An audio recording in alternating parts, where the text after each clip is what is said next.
The Ventriloquist and Scarface. It's villains like him is what makes Batman so great. And we're talking about his first appearance in Read My Lips right now.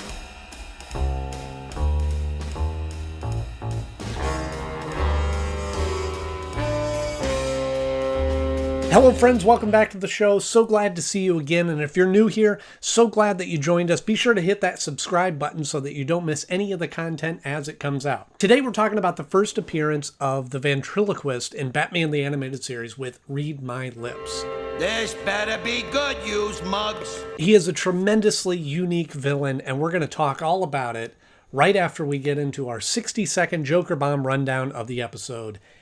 Here we go. We start out on a boxing match where they make a lot of money, and then this gang comes in and takes all their money, beats up the guys that takes the money, and as they escape, they've gotten away scot-free. We see some newspapers that this kind of activity keeps going on. Batman and Commissioner Gordon are talking, and they go, I don't know where this is coming from, this new gang in town. Nobody knows who's in charge. Nobody knows what's going on. Batman does a little research, finds Rhino, one of the guys in the gang, follows him and sees that he is part of this gang and sees the guy talking to the boss, and then finds out that the boss is a ventriloquist dummy. So Batman goes in and questions the ventriloquist, obviously, because he's got to be the one in charge, but he doesn't know anything about it, and he claims that Scarface is going to get really upset. Batman places a bug on him, a little microphone bug kind of thing, and follows him, and he's listening to those and goes, this guy has split personality, and he finally breaks in and overhears that they're going to be taking this shipment in the shipyard, and when Batman goes to get them, it was a trap, and they capture him, and then Batman, to get out of the trap, says that the mole in the gang is the ventriloquist. So the dummy Scarface turns on the ventriloquist, and as they're scuffling around, Batman escapes and he throws him out. And then the ventriloquist is at the Arkham and he's getting recovered, but then he flips over what he's been working on, and he's working on a new dummy, a new Scarface, and at the end. I looked a little too soon, but... Hey, who you talking to, creep? He's just a hired help. I'm the boss here. You talk to me. So the ventriloquist, I guess, made his first appearance in a comic book somewhere in the 80s, 88 maybe. So that was a little bit before my time of collecting comics. So my first introduction to this villain was in the animated series. And he's such an inventive, such a clever, creative villain. And as all of you know, the villains is what makes Batman so great. I've had this argument time and time again with fans of other superheroes, and they say, well, Batman doesn't have any superpowers, so of course Superman's better because he's invincible. And really, it is what has made Batman such a favorite of mine is, yes, I think he's an incredible character, and I love that he's a detective, and I love that he's mysterious, and I love that he has a dark past, and all those kind of things. But at the same time, the Batman story, the Batman universe is so fun and so great because of the villains. You've had your share of odd opponents, sir, but this one does take the biscuit. And depending on which villain is being featured, and whether it be the comics or the TV show, is what shapes the story of the episode. And that's what's so fun. I gotta say, the opening of this episode is fantastic. From the music that's playing, that kind of very jazz 1920s kind of feel to it, and these mobsters that are coming in to knock over this boxing arena, the Gotham Square Garden, I guess it's called. And it fits with the motif, because Scarface, the dummy, is even modeled after kind of a 1920s Al Capone style gangster. And even if you're to say that Batman kind of takes place in the 30s or 40s, I more think it's kind of this fictional kind of time period, more akin to Runyon Land in Guys and Dolls than it is in actually takes place in a certain time period. Guys only doing it for some dollars. But regardless of that, even if it was the 40s or the 30s, the 20s is still even an old style gangster for the time period of Batman. And it just that kind of flavor that's added to the episode is one of the reasons that it's so much fun. That's just the beginning, boys.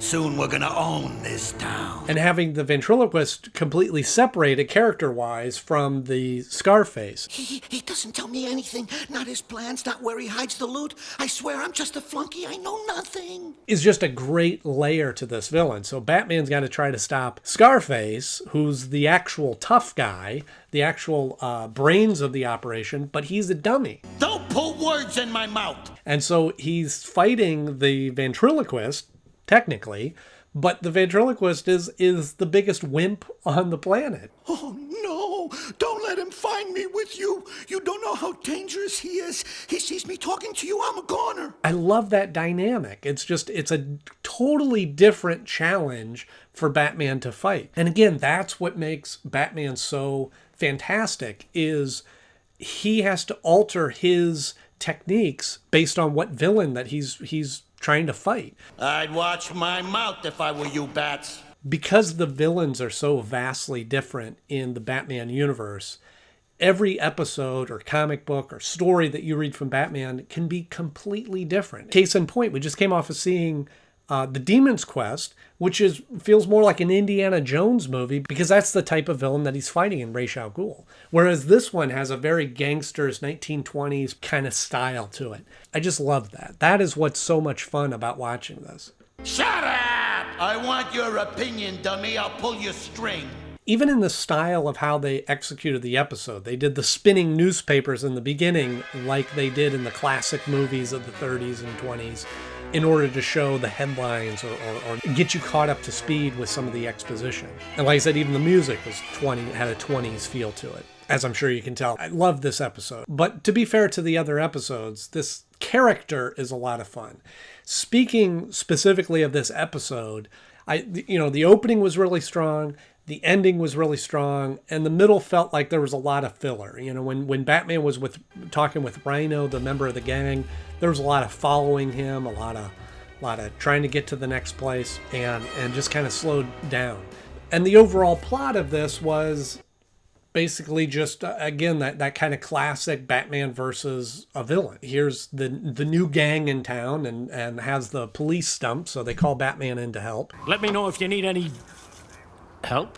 And he's searching around the clues. So we get to see a little bit of detective work. He gets captured and has to get out. So so in that sense, it's a very classic story. But like I said, the middle was kind of, the pacing was a little slow, but I was very forgiving of that because the villain is so great in this episode. It does have a great ending where we see Scarface is killed, I guess you can say. He's shot up. He's a wooden dummy, but he gets shot. And then we see at Arkham Asylum, the ventriloquist carving out a new dummy and putting the scar in there. Great ending to the episode. Thank you.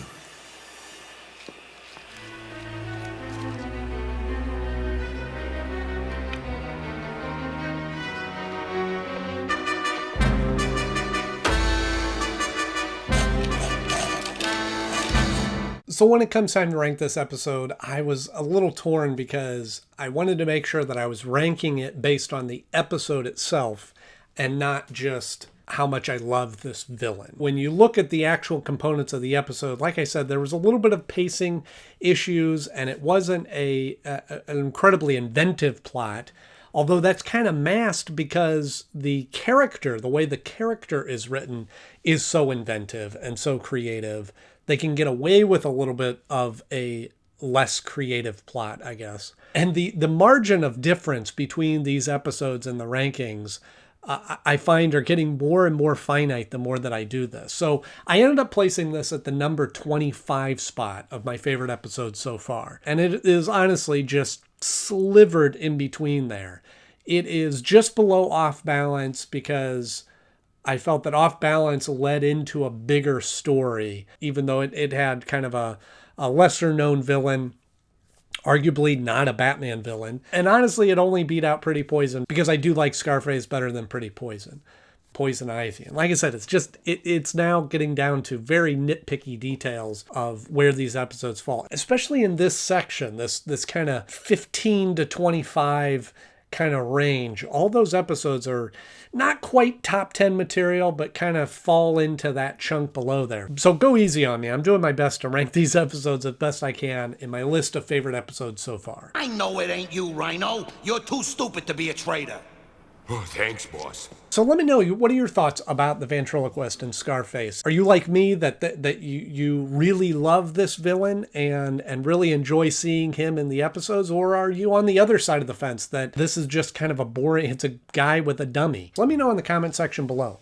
If you enjoyed this episode, all I ask is just hit that like button. It really helps me out here on YouTube. And if you're looking forward to seeing more of these episodes, just hit the subscribe. And that way you're notified when new episodes come out. So we have one more episode of the first season, Fire on Olympus. Fire on Olympus? Fire of Olympus. Fire from Olympus. And then I'll be coming out with another video that's going to kind of recap the first season and talk about where we're going to go and how I'm going to proceed from going forward into the second season. Keep an eye out for those episodes. As always, thank you so much for watching. I'm Andy Knode. I'll see you soon.